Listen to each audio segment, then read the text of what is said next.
నమస్కారం రాంప్రసాద్ గారు. నమస్తే అండి. రాంప్రసాద్ గారు, రిటైర్మెంట్ అని విన్నాం ఎక్కువగా. ఒక 60 years రాగానే గవర్నమెంట్ ఎంప్లాయీస్ అయితే రిటైర్మెంట్ తీసుకుంటారు అండ్ ఆటోమేటిక్గా వాళ్ళు రిటైర్ అవ్వాల్సిందే ఫ్రమ్ గవర్నమెంట్ అయితే. అండ్ కొంతమంది ప్రైవేట్ ఎంప్లాయీస్ అయితే వాళ్ళ ఇన్కమ్కి చాలు, సంపాదించిన చాలు, మేము రెస్ట్ తీసుకుంటాం, ఇప్పుడు మాకుంది పర్వాలేదని వాళ్ళు రిటైర్మెంట్ తీసుకుంటారు. బట్ కొత్తగా వింటుంది ఏంటంటే ఎర్లీ రిటైర్మెంట్. సో రిటైర్మెంట్కి ఎర్లీ రిటైర్మెంట్కి ఉన్న డిఫరెన్స్ ఏంటి? అసలు ఎర్లీ రిటైర్మెంట్ అంటే ఏంటి? Yes ma'am. ఫస్ట్ రిటైర్మెంట్ అర్థం చేసుకుందాం. ఇప్పుడు అందరికీ సైకలాజికల్ ఒక ఫీలింగ్, రిటైర్మెంట్ అంటే 60 ఏళ్ళ తర్వాత వచ్చేది కదా, దాన్ని రిటైర్మెంట్ అని ఫిక్స్ అయిపోయారు. అంటే స్టాండర్డ్ ఆఫర్ లెటర్ వస్తుంది. ప్రైవేట్ సెక్టర్ అనుకోండి, స్టాండర్డ్ ఎవడు 58 ఏళ్ళకి ఎవడు పని చేయట్లేదు అనుకోండి, అంటే ఒక కంపెనీలో, బట్ స్టాండర్డ్ ఆఫర్ లెటర్ వస్తుంది. ఎవరు రిటైర్మెంట్ ఏజ్ విల్ బి 58, 60. ఇప్పుడు మన గవర్నమెంట్లో కూడా కొన్ని సెక్టర్స్లో రిటైర్మెంట్ ఏజ్ పెంచారు. ఇప్పుడు డాక్టర్ 66 years తెలంగాణలో. వనాతో డాక్టర్ నా క్లయింట్ నా దగ్గరికి వచ్చారు, we are doing for the planning. Retirement అనగానే ఆయన 66 years కదా సార్ మేము వర్కింగ్ అన్నారు. ఐ సైడ్ ఇది ఫ్యాక్ట్. సార్ ఒక విషయం చెప్తాను, మీరు ఏమనుకోకపోతే, doctors life expectancy general public కన్నా 10 years తక్కువ life expectancy. They leave 10 years less than the common people. Seriously it's a proven fact, it is they. ఇప్పుడు లైఫ్ ఎక్స్పెక్టెన్సీ 76 ఉంది, మిమ్మల్ని 60 ఏళ్ళ దాకా పని చేయమన్నారు అంటే పని చేస్తూనే పోమని చెప్తున్నారు మిమ్మల్ని. Your feeling that is happy. No, retirement is not when you 60 cross అయితే వచ్చేది రిటైర్మెంట్ కాదు. Retirement is something that you have enough money to lead your life. Rest of the life అంతా సరిపడా డబ్బులు మీ దగ్గర జమకూడినప్పుడు, లేదా మీ దగ్గర అంత ఉన్నప్పుడు, ఇంక నాకు పని చేసిన అవసరం లేదు, నేను సరదాగా పని చేస్తానంటే అది రిటైర్మెంట్.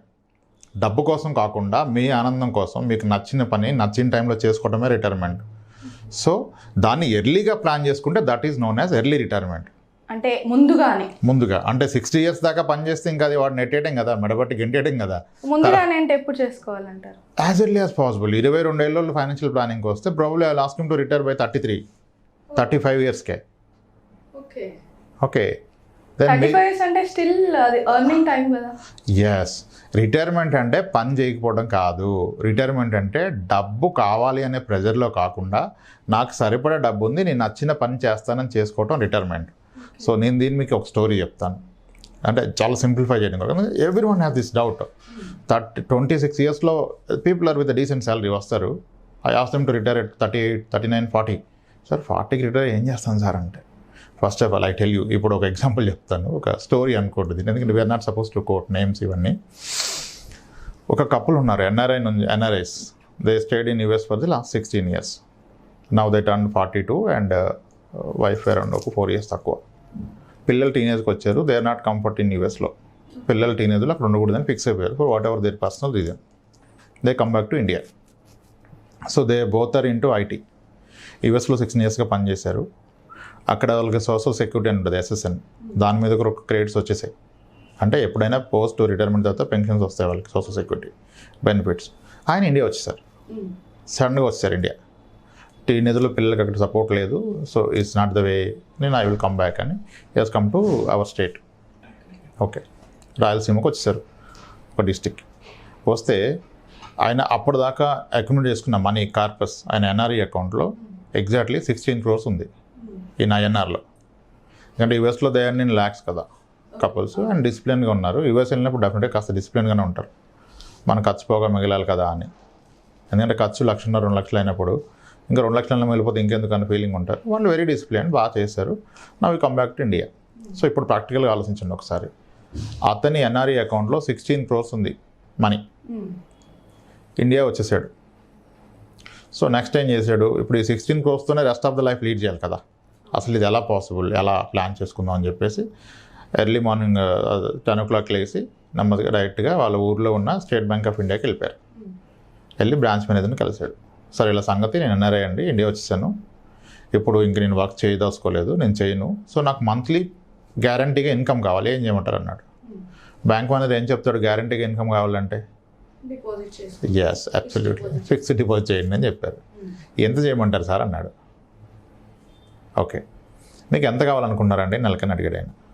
ఏమో సార్ ఇప్పుడైతే పెద్దగా అవసరం పడదు, కానీ రాను రాను పెరుగుతుంది కదా, అట్లీస్ట్ ఒక మంత్లీ 2 lakhs వరకు వస్తే బాగుంటుందండి అన్నాడు. పిల్లల ఖర్చులు ఇప్పుడు మళ్ళీ స్కూల్స్ ఇవన్నీ ఉన్నాయి కదంటే, సరే సార్ మీరు ఒక పని చేయండి, ఒక 6 crores డిపాజిట్ చేయండి 6 crores చేయగలరంటే చేస్తాను. 6 crores డిపాజిట్ చేశారు. దాని మీద 5.5% ఆర్ 5.8% ఏదో మంత్లీ పెట్టారు. పోస్ట్ టీడీఎస్ కట్ కాగా అతనికి ఒక 2.4 lakhs 2.6 lakhs వస్తుంది. విత్ విచ్ పర్ మంత్ అంటే రిటైర్మెంట్ అయిపోయిందిగా. ఇది రిటైర్మెంట్ ఈజ్ డన్. అది చేశాడు. నెక్స్ట్ ఏం చేశాడు, 6 crores పోయింది, ఇంకా 10 crores ఉంది కదా. అలాగే సార్ పిల్లల హైయర్ ఎడ్యుకేషన్ గురించి ఏం చేయమంటారు అన్నాడు. మళ్ళీ same solution, sir fixed deposit చేయండి అన్నాడు.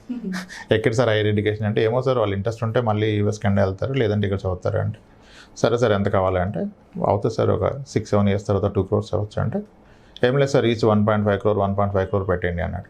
వెంటనే పాప బాబుకి 1.5 crore డిపాజిట్ చేశాడు. సో టోటల్ 16 crores-లో 6 crores ఏమో ఇతని పెన్షన్ గురించి పెట్టుకున్నాడు, 3 crores పిల్లల పేరు మీద డిపాజిట్ చేశారు. సో 9 crores వెళ్ళిపోయింది. Still he has 7 crores in his NRE account. So అప్పుడు ఇంట్లో ఉంటే బోర్ కొడుతుంది కదా. రిటైర్మెంట్ అంటే boring is, that is the celebration tour. So అప్పుడు ఏం చేశాడంటే, ఇంకో 15 acres పొలం ఉంది, వ్యవసాయ పొలం 15 acres ఉంది. సో అలా పొలానికి వెళ్ళాడు. వెళ్ళిపోతే ఈయనకి మళ్ళీ స్టార్ట్ అయింది ఏమైనా చేయాలని. ఖాళీగా ఉంటే ఏదో చేయాలనిపిస్తుంది కదా. సో అప్పుడు వ్యవసాయం మొదలు పెడదాం అనుకున్నాడు. అయితే వ్యవసాయం మొదలు పెడితే అందరూ మనకు ఎలా ఉంటుంది, ట్రెడిషనల్ ఫార్మర్స్ మిర్చి వేసామా అదేసామా ఇదేసామా అంటారు కదా. ఇలా కాదు, I should do something different అనుకున్నాడు. అందుకని ఈ start of cultivating dragon fruit, Taiwan జామకాయలు, ఇంకా ఏవో డేట్స్ సంథింగ్. ఓకే, అది చేద్దామని థాట్ వచ్చింది. డబ్బులు ఉన్నప్పుడు ఏదో వచ్చినా చేయొచ్చు కదా thought. He has money in his account, right? Okay, so అంత మనీ ఉంది కనుక ఫస్ట్ ఏం చేశాడు, ఈ 15 acres చుట్టూరు వాల్ కట్టించాడు. ప్రీకాస్ట్ యాడ్ అంటారు, ప్రీకాస్టింగ్, అబ్బలలాగా పెడతారు. యాక్చువల్గా ఫార్మర్ ఎవరు వాల్ కట్టరు. ఈయనకి అంత మనీ ఉంది కనుక 15 acres వాల్ కట్టడానికి ఆల్మోస్ట్ ఈ స్పెండ్ అరౌండ్ 58 lakhs వాల్ కట్టడానికి. అది కూడా 8 feet కట్టాడు, 8-9 feet కట్టాడు. సో ఫస్ట్ బ్యూటిఫై చేసుకున్నాడు దాన్ని, సెక్యూర్. తర్వాత లోన్ ఒక 2 houses లాగా కట్టాడు, ఫామ్ హౌసెస్ లాగా. 2 familiesని పెట్టాడు అక్కడ వర్క్ చేయడానికి. ఎందుకంటే ఒక ఫ్యామిలీ ఎప్పుడైనా వెళ్ళిపోయినా నాకు ఇబ్బంది ఉండకూడదని, వాళ్ళ ఖర్చులు ఈయనకి బర్డెన్ కాకూడదని చెప్పి ఒక 6 దేశీ ఆవులు కొని పెట్టాడు, కౌస్ 6 కొని పెట్టాడు. ఆ మిల్క్తో వాళ్ళ శాలరీస్ వెళ్ళిపోవాలి, ఈయన ఫ్యామిలీ ఎక్స్పెన్సెస్ వెళ్ళిపోవాలి, వాళ్ళే అమ్మాలి. పర్ఫెక్ట్ సెట్ చేసుకున్నాడు ప్లాన్. డబ్బులు ఉంటే ఏదైనా ప్లాన్ చేయొచ్చు, అది ప్లాన్ చేశాడు. నెక్స్ట్ ఇంకా కల్టివేట్ చేసిన టైం వచ్చింది, కావాల్సిన ఇన్ఫ్రాస్ట్రక్చర్ ట్రాక్టర్లు డ్రిప్ అంతా పెట్టుకున్నాడు. ఇప్పుడు ఏం చేయాలి, తైవాన్ జామకాయ వేద్దాం అనుకున్నాడు కదా. నార్మల్గా తైవాన్ జామకాయ ఫార్మర్ వేయాలంటే మనకు నర్సరీలో దొరుకుతుంది, ఒక ప్లాంట్ 14 rupeesకి 13 rupeesకి. ఇతను ఇక్కడ తీసుకోలేదు నర్సరీలో. He went to Taiwan. Okay, ఖాళీగా ఉన్నాడు, డబ్బులు ఉన్నాయి, టైం ఉంది కదా. తైవాన్ వెళ్ళి అక్కడ ఒక 15 days 20 days టైం స్పెండ్ చేసి అక్కడ ఫార్మర్స్తో మాట్లాడాడు. అక్కడ ఫార్మర్స్తో మాట్లాడి ఈ తైవాన్ జామకాయలు నేను ఇండియాలో వేయాలనుకుంటున్నాను సో అని చెప్పాడు.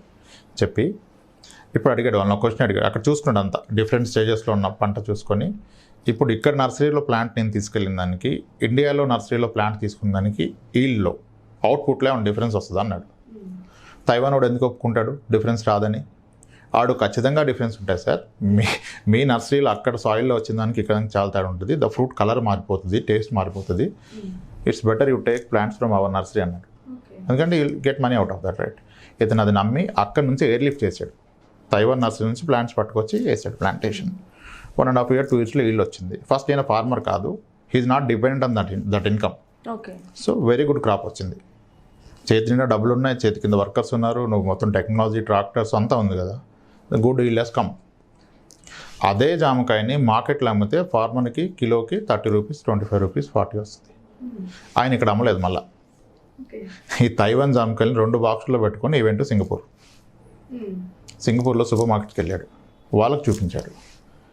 ఈ సెట్ నేను మీకు సప్లై చేస్తాను, I will export this fruit to you. నేను మీకు క్రేట్ కూడా ఇస్తాను 20 days, you don't pay me money. నేను మీకు క్రేట్ ఇచ్చి సప్లై చేసినప్పుడు మీరు డిస్ప్లే చేసి అమ్మాక నాకు 20 daysలో సెటిల్ చేయండి. Fair enough deal, they accepted. But ఈ supplying at 180 rupees per kilo. Air lifting cost 60 పోయినా is making around 120 to 140 per kilo. అదే రెగ్యులర్ ఫార్మర్కి ఎంత వస్తుంది? 30 rupees వస్తుంది. అంటే ఫార్మర్కి ఎకరానికి 1,00,000 రూపాయలు వస్తే ఈయనకి 6 లక్షలు వస్తుంది. సో అతన్ని ఒక మీడియా ఛానల్ వెళ్ళి ఇంటర్వ్యూ చేసింది. Sir, how did you turn to be a farmer? మీరు ఎందుకు యూఎస్ నుంచి జాబ్ వదిలేసి ఇక్కడికి వచ్చారు అంటే, నేను పిల్లలు టీనేజ్కి వచ్చారని భయపడవచ్చని చెప్తారా? చెప్పరు. ఈ said though I was in USA, back of my mind every time I was thinking of farming, how to help my co-farmers, cultivation అంతా చెప్తాడు. సో అలా వచ్చిన థాట్తో నేను ఇండియా వచ్చి స్టార్ట్ చేశాను. Today I able to make per acre 6 lakhs వస్తుంది profit అని చెప్పాడు. అరే పర్ ఎకర్ 6 lakhs ప్రాఫిట్ ఏ ఫార్మర్కి రాదు, ఈయనకి ఎట్లా వస్తుంది? ఈయన ఫార్మర్ కాదు కాబట్టి వస్తుంది.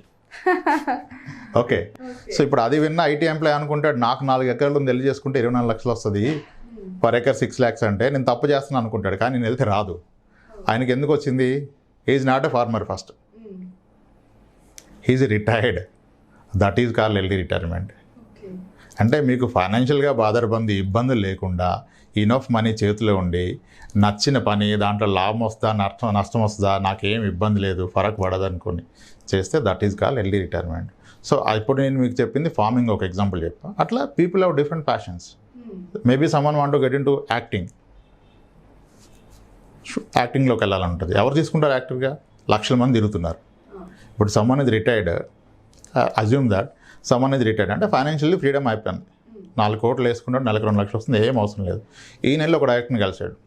ఈ సైడ్ సార్ నేను రిటైర్డ్ అండి, I have passion to work, ఈ గివ్ మీ అన్ ఆపర్చునిటీ, నాకు మీరు పైసలు ఏమి ఇవ్వద్దు, రోజు నేను నా కార్లో నా డబ్బా పట్టుకొని వస్తాను, మీరు చెప్పిన పని చేస్తూ నేను నేర్చుకుంటాను అంటే ఏమైనా ప్రాబ్లం ఉంటుంది ఒక డైరెక్టర్కి? దెన్ ఈ విల్ టేక్. ఎందుకు? హీజ్ ఫైనాన్షియల్లీ ఫ్రీడమ్ ఉంది ఈయనకి, హీజ్ రిటైర్డ్. అంటే మీ లైఫ్లో మీకు నచ్చిన విషయాన్ని మీరు ఎంజాయ్ చేస్తూ ఏదైనా చేయాలంటే ఫస్ట్ మీకు ఫైనాన్షియల్ ఫ్రీడమ్ కావాలి. అది ఎంత ఎర్లీగా వస్తే అంత బెటర్ లైఫ్ లీడ్ చేస్తారు కదా. That is called early retirement. దీనికి కొత్తగా ఒక కాన్సెప్ట్ వచ్చింది, ఫైర్ అంటారు, financial independence retire early. There are many people working on it.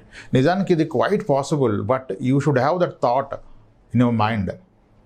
Me first సాలరీలో కనుక మీరు ప్లాన్ చేస్తే whatever is your salary you can retire in 15 years. Absolutely.